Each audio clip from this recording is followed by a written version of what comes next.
kelima kita akan baca bersama-sama. Amsal 20 ayatnya yang kelima. Kalau sudah dapat, mari kita bangkit berdiri, kita akan baca sama-sama ayat ini secara perlahan-lahan. 2, 3.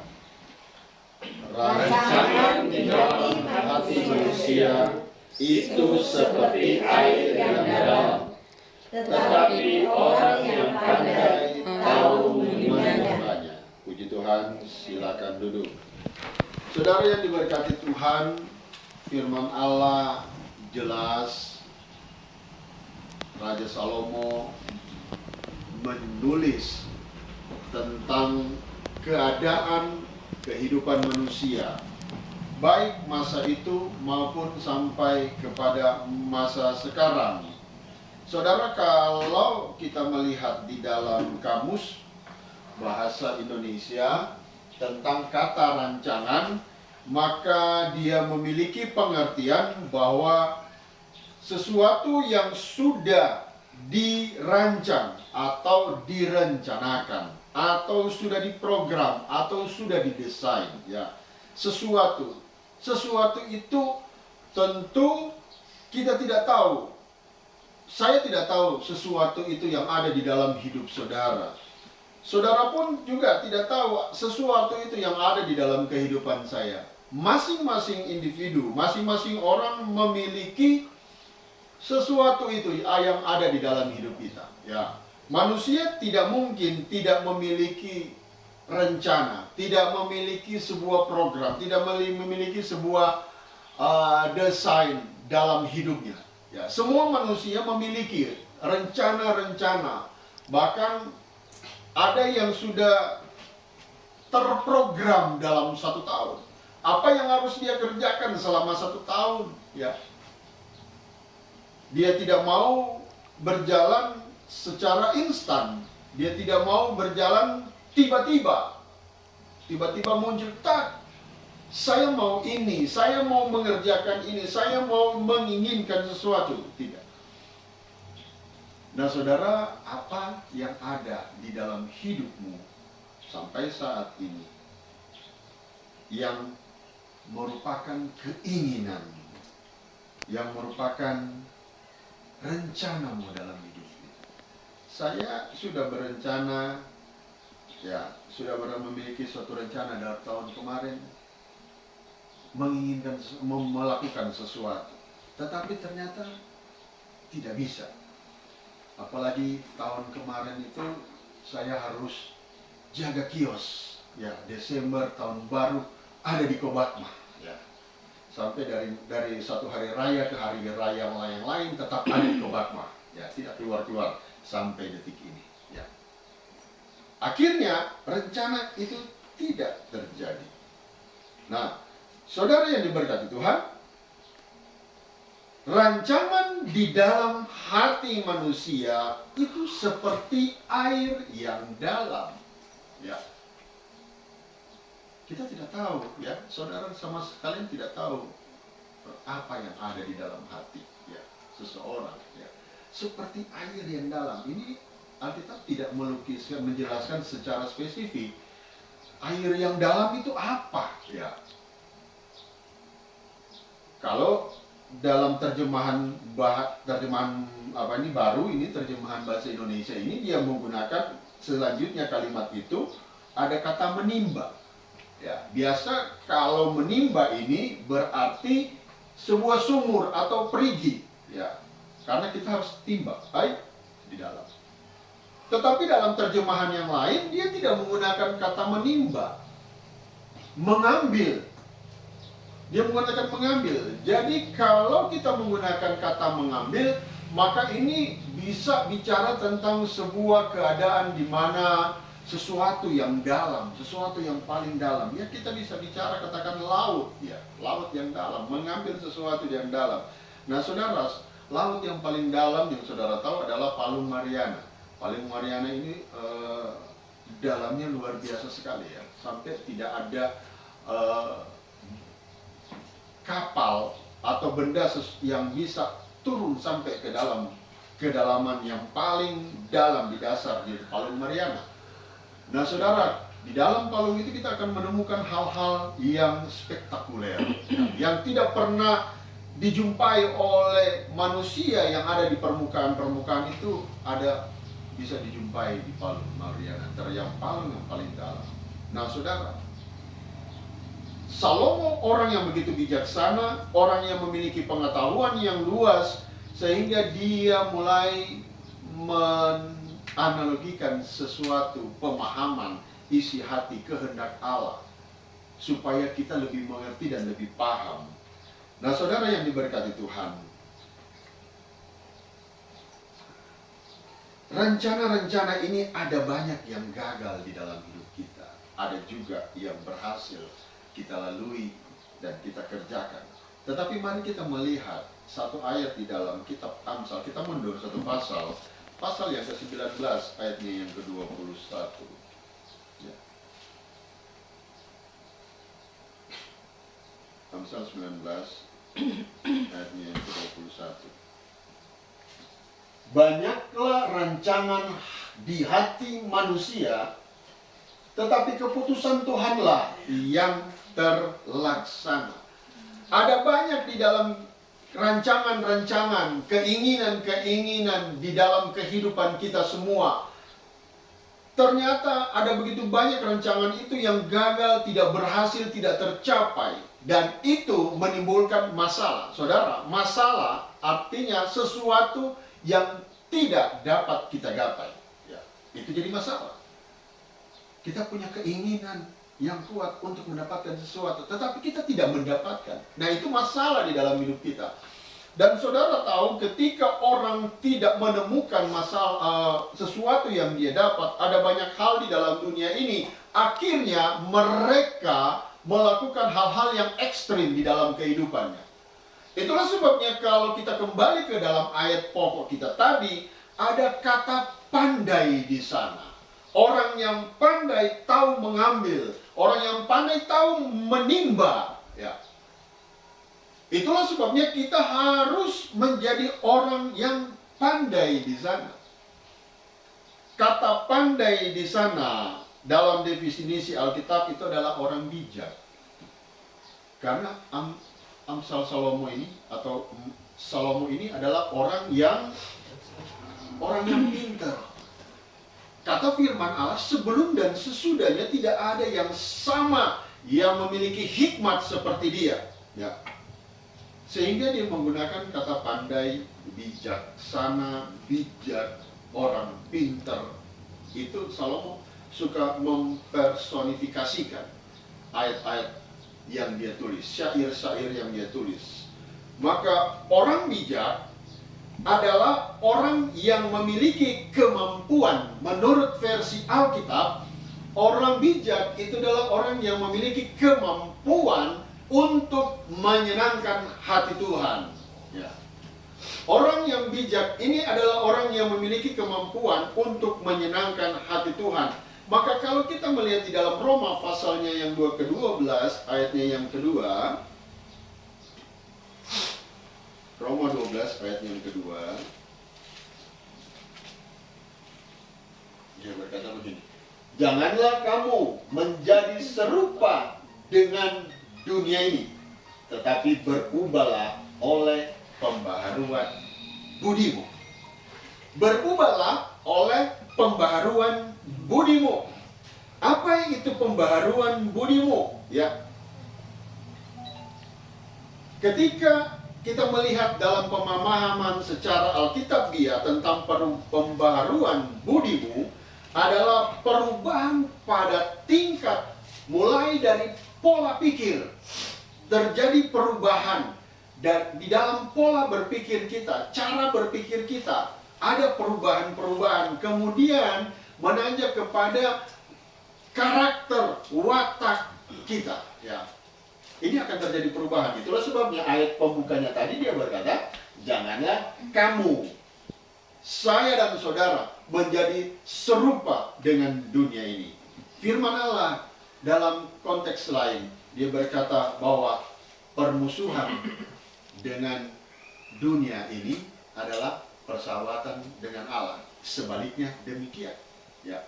Itulah sebabnya saudara yang diberkati Tuhan, kalau kita mau melihat, ya, kalau kita mau melihat setiap rancangan dalam ayatnya yang ke-9, pasal 19 di dalam kitab Amsal, dia berkata banyak yang gagal. Kalau kita mau melihat sesuatu yang berhasil di dalam hidup kita, maka marilah kita menjadi bijaksana. Bijaksana adalah orang yang mau mengasihi dan mencintai Tuhan. Ya. Orang yang mau mengasihi dan mencintai Tuhan. Maka apa yang kita dapatkan tadi di dalam Roma pasal 12 ayat 2. Ketika kita melakukan sebuah perubahan, ya, transformasi di dalam kehidupan kita, maka yang terjadi adalah kita dapat, ya, kita dapat di sini, kita dapat membedakan. Kita dapat membedakan, ya. Ternyata orang bijak itu dapat membedakan mana itu kehendak Allah, mana itu bukan kehendak Allah. Mana itu kehendak Allah, mana itu keinginan manusia. Ya, saudara. Kenapa ada begitu banyak, ya, ada begitu banyak orang yang tidak berhasil? Karena tidak tidak bisa membedakan mana itu kehendak Allah dan mana itu kehendak manusia. Ketika kita bercakap-cakap, ya, bersama dengan Bro Frankie dan saudara Ian, bahwa yang paling susah di sini, di dunia ini ada 3 roh. Ada 3 roh yang bekerja bersama-sama. Yang paling susah adalah ketika kita membedakan keinginan dan kehendak manusia itu sendiri. Ya.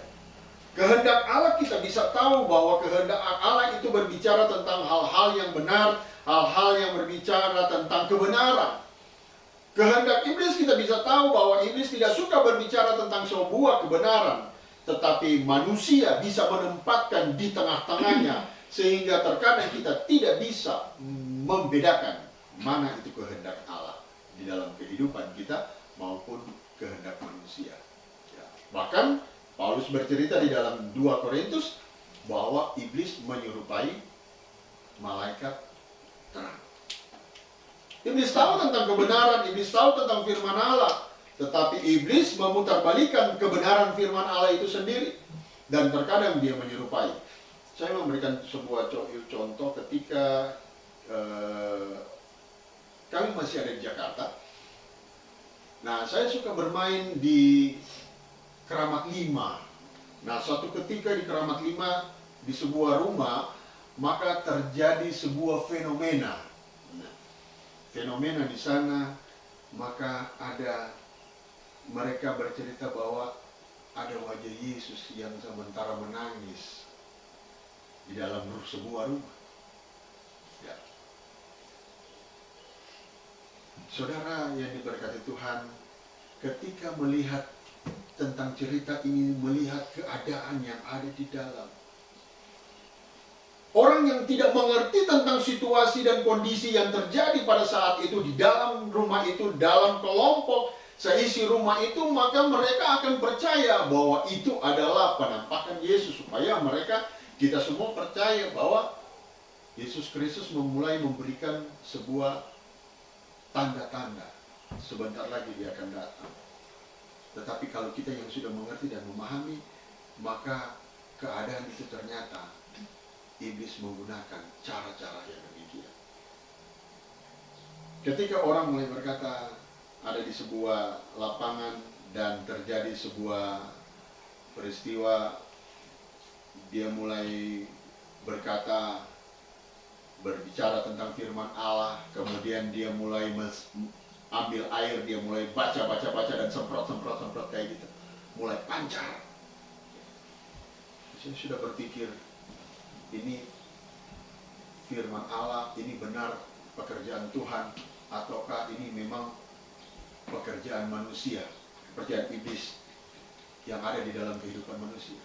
Terkadang kita susah untuk membedakan, ya. Kita susah membedakan. Makanya Paulus bicara bahwa di dalam 1 Korintus pasal 13, di situ ada rupa-rupa karunia. Maka di sana ada karunia membedakan roh. Kita harus memiliki karunia-karunia dari Tuhan. supaya kita tahu mana dari Tuhan, mana dari kehendak kita. Tetapi kalau dari kehendak kita banyak yang gagal. Ya. Itulah sebabnya saudara, kita dapat membedakan tentang kehendak Allah, kehendak iblis, kehendak manusia. Kalau kita benar-benar memiliki firman Allah, kalau kita benar-benar adalah orang yang pintar, orang yang pandai di dalam kehidupan kita, maka yang kedua, maka kita dapat membedakan mana yang baik, mana yang jahat. Ketika terjadi transformasi, terjadi perubahan yang radikal di dalam kehidupan kita, kita menjadi orang yang percaya, yang benar-benar setia taat kepada Tuhan, maka kita dapat membedakan mana yang baik, mana yang jahat. Ya, kalau yang begini kita sudah bisa paham bagaimana implementasi teknisnya di dalam kehidupan kita sehari-hari. Yang ketiga, maka kita dapat membedakan yang berkenan kepada Allah. Mana yang berkenan, mana yang tidak berkenan di hadapan Tuhan. Ya, kita dapat membedakan mana yang berkenan, mana yang tidak berkenan di hadapan Tuhan. Ketika kita mencapai ketiga hal ini, maka kita akan menuju kepada kesempurnaan. Firman Allah berkata bahwa kita ini memang tidak sempurna. Tidak sempurna. Tetapi Paulus bicara, kita yang tidak sempurna ini harus berusaha untuk menjadi yang sempurna. Dan apabila yang sempurna itu datang, maka kita yang menjadi sempurna. Gereja kita adalah mempelai perempuan sekarang ini. Tetapi kita sementara menanti sebuah pernikahan gereja di dalam meterai yang ketujuh. Maka ketika mempelai ini datang, maka yang tidak sempurna, gereja yang masih sendirian, maka akan menjadi sempurna. Itulah sebabnya, saudara yang diberkati Tuhan, untuk mencapai sebuah keputusan, untuk mencapai sebuah keputusan Allah terjadi di dalam hidup kita, di mana setiap rancangan-rancangan yang sudah kita rencanakan, ada keinginan-keinginan di dalam hati kita, untuk semua keinginan itu kita gapai dengan benar. Walaupun tidak semua, mungkin ada beberapa yang Tuhan tahu dan kita mengerti sebuah kebutuhan, maka ketika kita melakukan kehendak Allah, maka semua akan terlaksana. Maka kita melihat sebuah contoh. Kita mulai melihat Kejadian pasal 37 ayat 23. Ada satu contoh di sana kita melihat. Kejadian 37 ayat 23.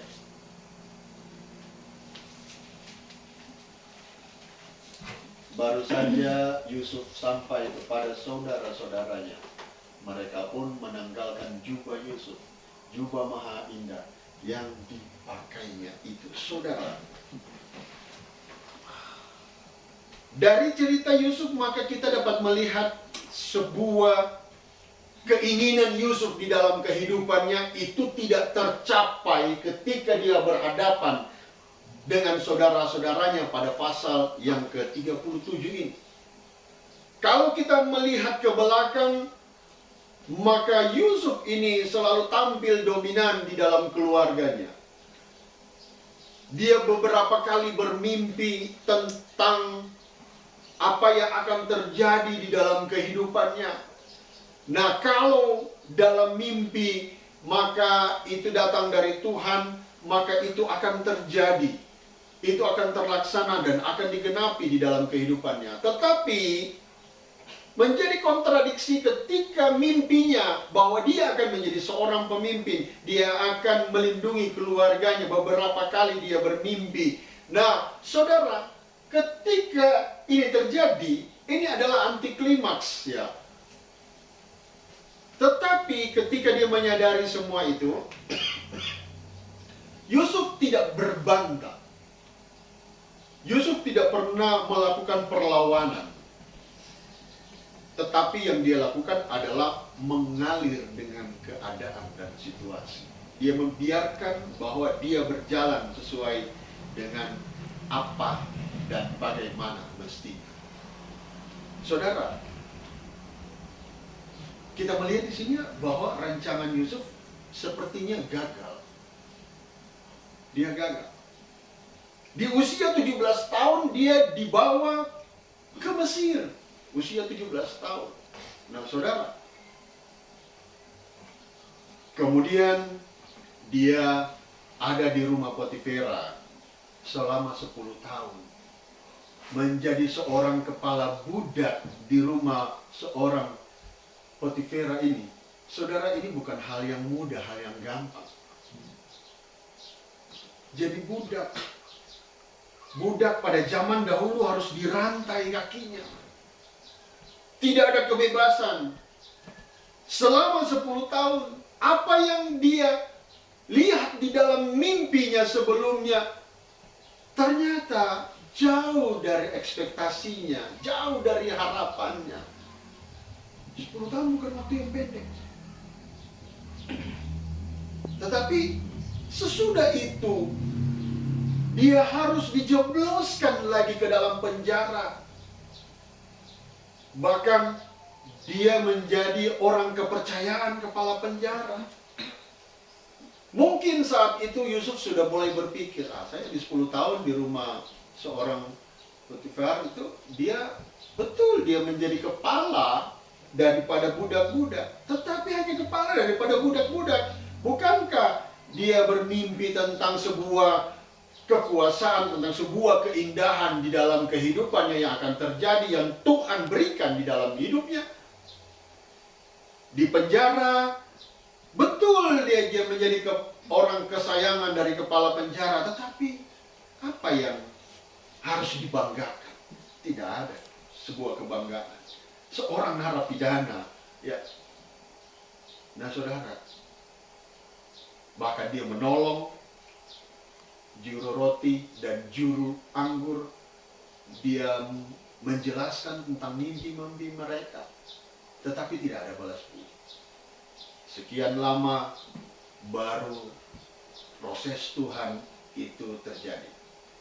13 tahun dia diproses Tuhan untuk mengalami hal-hal yang tidak enak di dalam hidupnya untuk mencapai rencana itu. Dan di usia yang ke-30 dia menjadi orang kedua di Mesir. Di bawah Firaun. Dia menguasai begitu banyak. Dan ternyata inilah kehendak Tuhan di dalam kehidupan Yusuf. Saudara mungkin punya rencana, punya keinginan. Tetapi kenapa kita mulai merasa, Tuhan, kenapa ini terlalu mustahil, ya, untuk saya nikmati, untuk saya rasakan di dalam kehidupannya. Mungkin ada pergumulan hati di dalam kehidupan kita tentang mungkin orang tua kita, mungkin sanak saudara kita, kakak beradik kita. Ada pergumulan diri di dalam rumah tangga. Tetapi kenapa Tuhan seperti terlalu jauh? Seperti tidak ada titik terang. Adanya mungkin mustahil di dalam kehidupan kita. Tetapi kalau kita biarkan Tuhan berproses di dalam hidup kita, biarkan mengalir sebagaimana mestinya, maka kita akan melihat apa Pengkhotbah berkata dalam Pengkhotbah pasal 3, segala sesuatu itu akan indah pada waktunya. Kita biarkan keinginan Tuhan terjadi dalam hidup kita. Jangan kita paksakan kehendak kita untuk sebuah keinginan terkabulkan yang akhirnya berdampak kepada kekecewaan di dalam hidup kita. Tuhan bisa katakan, oke, saya kabulkan tentang keinginan dan kerinduan kita secara insan pada saat itu. Tetapi Tuhan tidak mau, karena Tuhan tahu ketika dia karuniakan itu akan ada dampak negatif yang terjadi. Ketika Tuhan beri dan terjadi sesuatu, maka kita mulai salahkan Tuhan. Kan Tuhan yang kasih, Tuhan yang kabulkan. Tetapi kalau biarkan proses Tuhan terjadi, maka kita akan melihat sebuah keindahan terjadi. 13 tahun bukan hal yang gampang. Demikian kalau kita belajar tentang kitab Ester.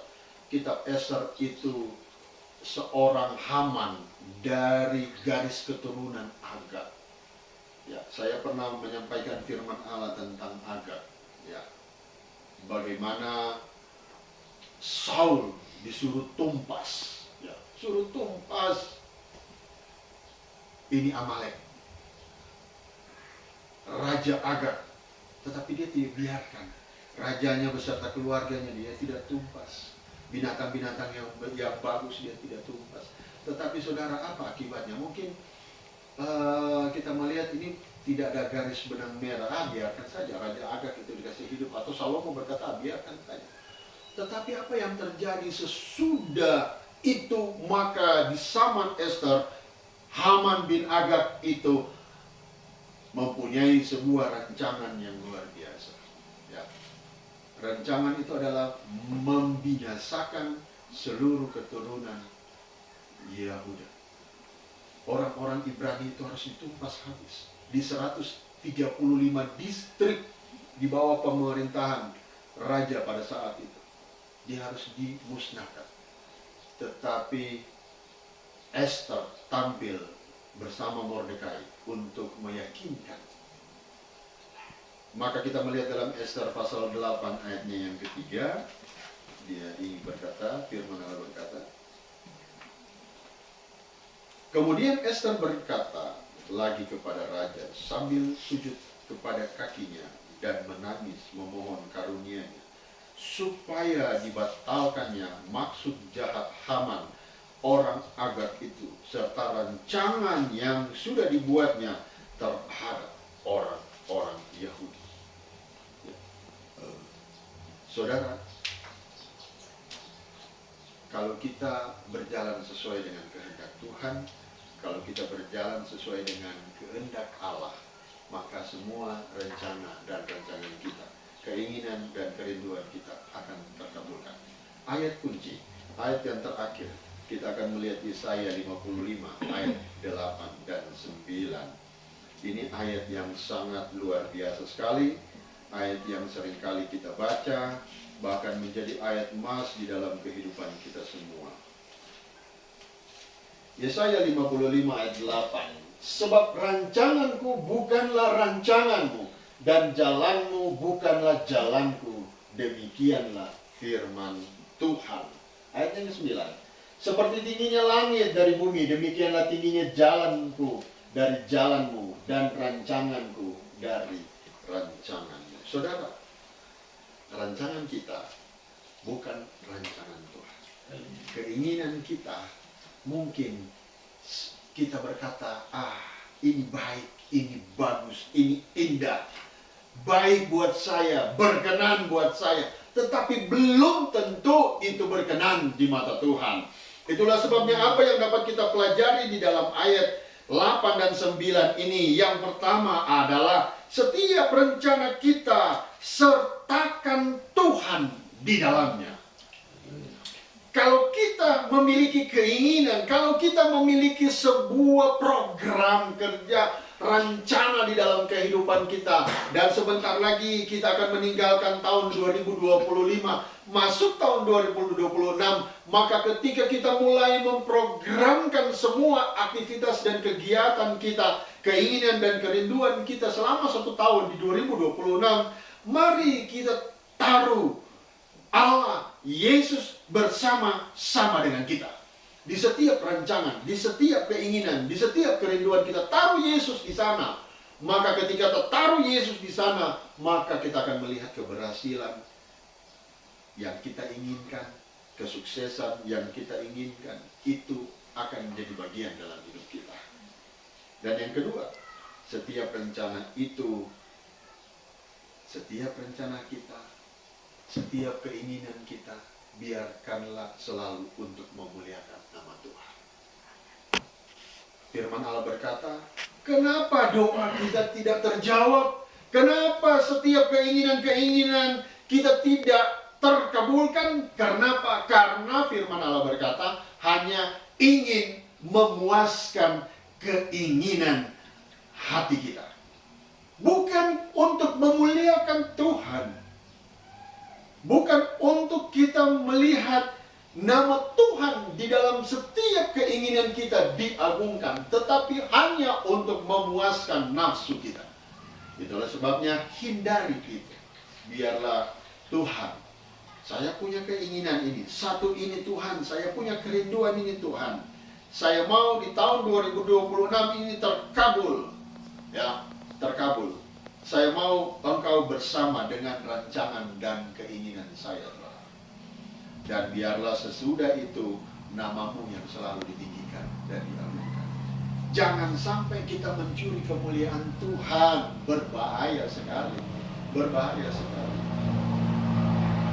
Saya sudah menjelaskan bagaimana kenapa Lucifer itu, Luciel itu bisa jatuh dan hancur. Kenapa? Karena mulai ada keinginan yang tidak memuliakan nama Tuhan. Sebagai seorang kepala daripada pemimpin paduan suara, pemimpin puji-pujian, yang selalu melayani Tuhan, yang selalu ingin. Dan Yeskiel menjelaskan bahwa tempat daripada Luciel ini ada di samping takhta Allah. Hanya mungkin selisih sekian sentimeter ada di samping takhta Allah. Tetapi begitu keinginannya begitu kuat sekali di dalam hatinya, sehingga Yesaya 14 dia berkata, ada 5 kali dia berkata, aku hendak, aku hendak, aku hendak. Keinginan yang luar biasa ini Luciel. Dia mau duduk di tahtanya Allah. Wow. Akhirnya Tuhan bilang, ke bumi aku lempar, aku campakkan engkau. Sebuah keinginan yang tidak sesuai dengan kehendak Allah. Keinginan yang tidak berdasarkan firman Allah. Dan keinginan-keinginan yang tidak memuaskan hati Tuhan. Makanya jangan salah, Amsal pasal 19 tadi ayat 21 dia berkata, banyaklah rancangan kita manusia. Rancangan itu gagal. Rancangan itu gagal. Nah, dan firman Allah berkata, tapi keputusan Tuhanlah yang terlaksana. Mau terlaksana, mau tercapai keinginan kita, itu tergantung Tuhan. Bagaimana supaya Tuhan mau mengabulkan? Adalah dengan kita menyenangkan hati Tuhan. Kalau kita menyenangkan hati Tuhan, maka semua janji-janji Tuhan. Bukankah firman Allah berkata, aku menyediakan masa depanmu yang penuh dengan harapan. Ya. Ada masa depan kita. Masa depan kita penuh dengan harapan, tidak suram. Allah kalau dia berjanji, dia pasti menepatinya, karena Allah tidak mau berhutang. Allah tidak mau berhutang. Kalau dia berjanji, dia pasti mengabulkannya. Ya. Bahkan kita tidak sanggup untuk menerima berkat-berkat yang luar biasa. Kita renungkan firman Allah, kita teduh kembali.